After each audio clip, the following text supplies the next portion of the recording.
suku Aus dan Khazraj, maka mereka itu bertambah khawatir ya, tambah khawatir. Jadi orang Quraisy itu merasa terancam ya kehidupan mereka di bidang ekonomi karena keluarnya orang-orang Mekah ke Madinah, orang-orang Islam ke Madinah tadi ya. Nah, mereka juga menyadari bahwa posisi Madinah itu yang tempat hijrahnya para sahabat itu adalah tempat yang strategis untuk berdagang ya, karena menjadi jalur para pedagang yang melewati pesisir Laut Merah menuju Syam. Omset perdagangan penduduk Mekah ke Syam ini bisa mencapai 4 juta dinar emas tiap tahunnya. Belum lagi penduduk Thaif dan lain-lainnya. Kelancaran perdagangan ini sepenuhnya tergantung pada faktor keamanan perjalanan para pedagang. Siapapun orang Quraisy menyadari bahwa ya ada ancaman besar kalau orang Islam itu, dakwah orang Islam itu bertempat di Yathrib dan penduduknya bergabung untuk menghadapi pihak lain. Niatan mereka akhirnya membuat bagaimana cara untuk menyingkirkan bahaya ini.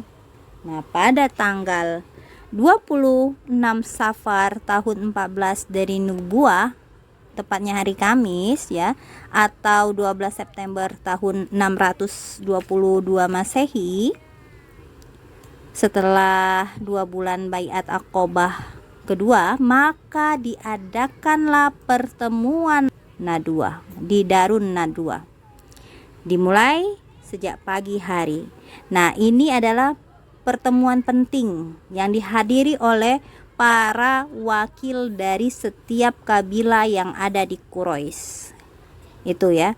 Jadi mereka itu mengatur siasat bagaimana dakwah Islam itu tidak membuat perdagangan ekonomi mereka itu jatuh kayak gitu ya. Nah, ini adalah orang-orang yang ikut dalam pertemuan yang tadi ya. Yang pertama, Abu Jahal bin Hisham dari Bani Makhzum.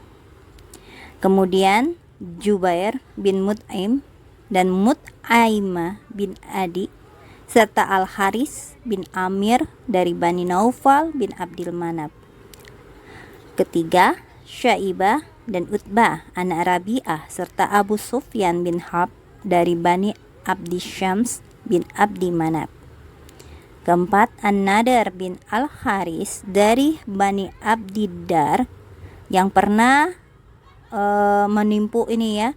An-Nadar ini Al-Haris, An-Nadar bin Haris itu dia pernah melempari kotoran hewan yang sudah disembelih yang isinya ya kepada Rasulullah. Kemudian Abul Bakhtari bin Hisham, Zam'ah bin Al-Aswad dan Hakim bin Hizam dari Bani Asad bin Abdul Uzza. Keenam, Nubi dan Munabbih anak Hajjaj dari Bani Sahm. Kemudian Umayyah bin Khalaf dari Bani Jumah. Nah, tak kala orang-orang ini muncul atau datang ke Darun Nadwa, tiba-tiba muncul seseorang yang sudah tua. Ada orang yang tua memakai pakaian tebal, berdiri di depan pintu Darun Nadwa tadi. Lalu orang-orang yang dari Quraisy tadi yang Umi sebutin tadi itu bertanya, siapa orang tua itu? Kata mereka. Dan yang lain menjawab, ada yang menjawab nih, dia orang tua dari penduduk Najd yang sudah mendengar apa yang hendak kalian diskusikan tentang Muhammad. Dia sengaja datang ke sini untuk mendengar pendapat kalian. Siapa tahu dia bisa menyodorkan pendapat dan nasihat bagi kalian, katanya. Oh, jadi orang tua itu memang sengaja datang Yang lain nggak ada yang tua berarti ya, kecuali orang tadi ya dari Najd. Najd. Baiklah, kalau begitu masuklah, kata mereka. Maka orang tua itu pun ikut masuk bersama mereka. Nah, setelah semua orang yang pemimpin wakil-wakil dari kabilah itu datang semua lengkap ya, maka usulan solusi atas permasalahan yang terjadi pun disampaikan di sana, dan di sana terjadilah perdebatan. Abul Aswad berkata, kita usir dan enyahkan dia dari tengah kita. Setelah itu kita tidak ambil pusing kemana dia akan pergi dan bagaimana nasibnya. Orang tua dari Najd menanggapi, aku tidak setuju dengan pendapat kalian ini. Apakah kalian tidak tahu kata-katanya yang bagus dan manis serta kepintarannya menguasai hati siapapun yang datang kepadanya? Demi Allah, andai kata kalian tidak bertindak seperti itu, maka kalian tidak akan mampu menjamin seorang Arab pun yang bisa melepaskan diri darinya. Lalu ia akan menyerbu kalian bersama mereka dan menginjak-injak kalian di tempat ini pula. Setelah itu dia bisa berbuat maunya terhadap kalian. Pikirkan pendapat yang lain untuk menghadapi dirinya. Abul Bakhtari menyampaikan usulannya. Masukkan dia ke dalam kerangkeng besi, tutup pintunya rapat-rapat, kemudian biarkan dia seperti nasib yang dialami para penyair sebelumnya.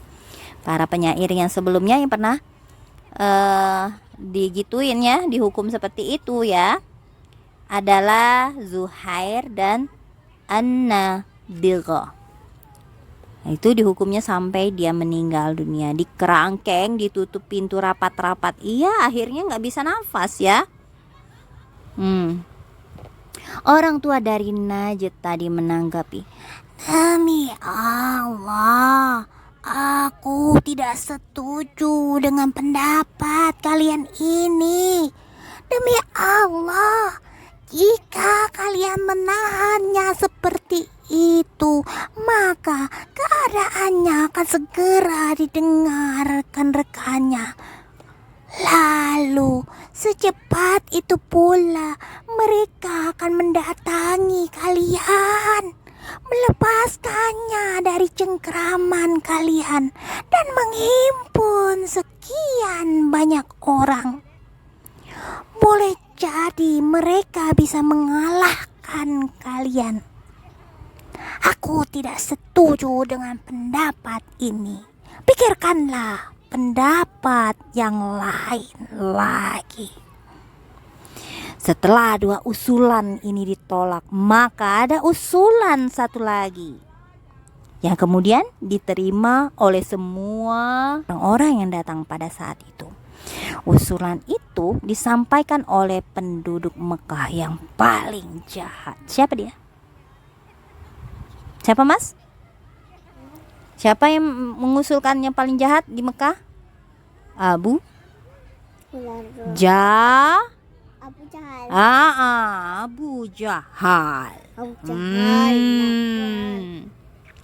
Abu Jahal berkata, demi Allah, aku mempunyai satu pendapat yang aku jamin pasti akan kalian laksanakan.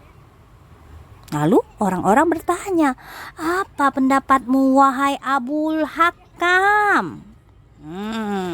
Mulailah dia bicara.